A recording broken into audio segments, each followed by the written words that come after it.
一个后背被钻得像马蜂窝一样的流浪狗挣扎着爬出房间求救。可怕的是，他的眼睛上还插着2枚钢钉，根本没办法看清路。他忍痛摸索着向前爬去，求生的意识在这一刻到达了顶峰。女人终于爬到了外面的马路上，哪知下一秒，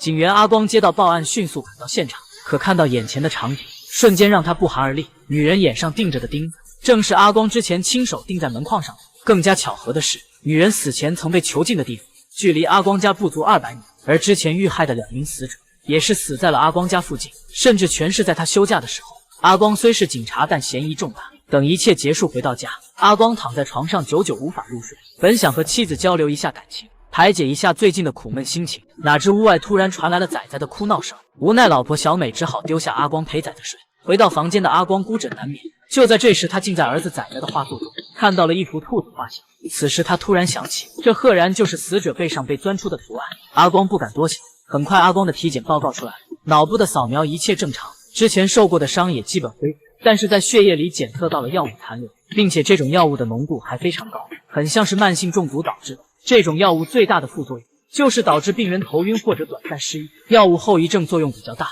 是无法恢复记忆的。这让阿光十分焦虑。为了弄清真相，他再次来到女乞丐被关的现场查看。不料这一幕刚好被同事阿鬼发现。两人聊天时，阿光的行为越来越诡异，甚至声称遇见了凶手，自顾自地拼命地追了上去，可最终什么都没追到。阿鬼不放心地送阿光回家。回到家后，妹妹整理旧物，发现了一堆老照片。阿光随手拿起来查看，结果照片上面的几个玩伴竟全是前几起案件的受害者。阿光顿时心虚不已，趁没人注意到自己，偷偷地将照片塞进了沙发缝隙中。就在这时，仔仔拿着一堆画放在了桌上，而其中的一张兔子画像让阿鬼十分震惊，拉着仔仔着急地询问这是谁画的，而仔仔则是一脸天真的表示这是爸爸画的。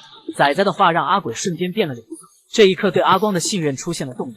回到警局后，阿鬼翻看被害者的遗物，竟在其中发现了一张阿光儿时的照片，并且几名受害者全在其中。阿鬼再也无法淡定，他不想在没有证据的情况下声张，私自带着阿光来到一处海滩质问他，为什么同样的兔子图案会出现在他家，而出事的几天他都在休假。见阿光还是不肯承认，他直接拿出照片问他，为什么几名死者都是他小时的玩伴。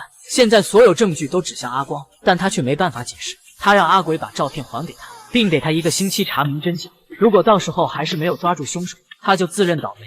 可如今铁证如山，阿鬼怎会相信他，只觉得阿光是在拖延时间，坚决要把照片交给警方。阿光为了抢夺照片，两人撕扯起来，阿鬼不小心失足掉下了堤坝，头部重重地磕在了石头上。阿光没想到事情会发展成这样，两人的误会也越来越大。阿鬼以为阿光是想灭口，于是拿出电话就要报警。我不会放过来呀！眼看事情已经失去控制，阿光彻底失控，竟杀死了阿鬼。事后他故作镇静地回到家里，没一会儿他就接到警局的电话，可阿光早已处理好所有细节，警方一无所获，无功而返。晚上阿光回想最近发生的事，他突然想起那张兔子画是2年前儿子死前画的，外人根本没有见过这幅画，现在连他自己都陷入了深深的怀疑，难道自己真的就是凶手吗？他再次来到杀死阿鬼的地方，正在思索沉思间，突然察觉身后似乎有什么东西，一转身就看到一个乞丐鬼鬼祟祟，他连忙追去，哪知乞丐竟朝着儿子仔仔的学校跑去。乞丐身手敏捷，速度极快，看到乞丐抱着仔仔，他吓坏了，连忙上前大声呵斥。乞丐见此，顺势丢下仔仔逃走了。阿光本想继续去追，不料仔仔痛哭着让爸爸不要丢下他，阿光只好返回抱着仔仔安慰。这一系列的事情让阿光十分害怕家人受到伤害，他躲在家里不敢出门，甚至连窗帘都不敢拉开，还拿着一把刀四处乱滚。就在这时，他在楼梯口再次发现了那张儿时的照片，可这次照片角落却多了一个人，在5人身后还有一个小男孩，他竟和仔仔长得一模一样，这让他想起这个男孩30年前突然出现，说是他的哥哥，于是他就将男孩狠狠地欺负了一顿。这么多年过去了，男孩还是小孩模样，而曾经欺负他的弟弟，此时却变成了他的养人。不等阿光询问，仔仔就坦白了一切，自己本来就不是他的儿子，而是他的哥哥，只是因为患了不老症，所以30年来没有丝毫变化。当年母亲带着他来找爸爸，哪知爸爸为了荣华富贵，早就另娶他人，还生了一儿一女，害怕他们母子影响富贵生活，爸爸毅然决然地将他们赶出了家门。仔仔因此受尽了凌辱。之后母亲带着他捡破烂，辛苦不已。为了改善伙食，母亲靠着身体换取的猪肉。后来母亲去世后被抓去营中，受尽了非人的待遇。逃出来后，他借着不老的身体，成为了弟弟阿光的养子，还天天抱着弟妹一起睡。如今他就是为了复仇，而阿光的失忆也不是偶然，那都是仔仔在蛋糕里动的手脚。为了报当年欺辱之仇，仔仔专门找到了当年一起和阿光欺负他的玩伴，一一将他们折磨死，并且将所有的事情都嫁祸在了阿光的身上。此时的阿光还是无法相信，一个孩子竟然能做出这么多事情，他怎么也想不到，这一切都是乞丐阿猛帮仔仔做的。他们是在研究所相识的，也是他帮仔仔逃出那里的。至于他之所以要杀泰哥，完全是因为泰哥曾说过他长不高，所以他就怀恨在心，用阿光的手机约出了泰哥，并让乞丐阿猛打伤泰哥后扔下了门，然后将阿光约到了案发地，将警方的视线引到了阿光身上。得知这一切的真相，阿光崩溃，此时的他恨不得马上掐死这个恶魔，可仔仔却撕心裂肺地哭了起来。这瞬间引来了妻子和妹妹，众人不分青红皂白就指责他，甚至都觉得他是疯了，竟然对着自己儿子下手。如今不管他说什么，大家都不相信。从那以后，仔仔就趁着没人时常挑衅他，甚至天天都要搂着他老婆睡。最后阿光忍无可忍，趁老婆妹妹不在家，将仔仔拖到了海里，想将他淹死。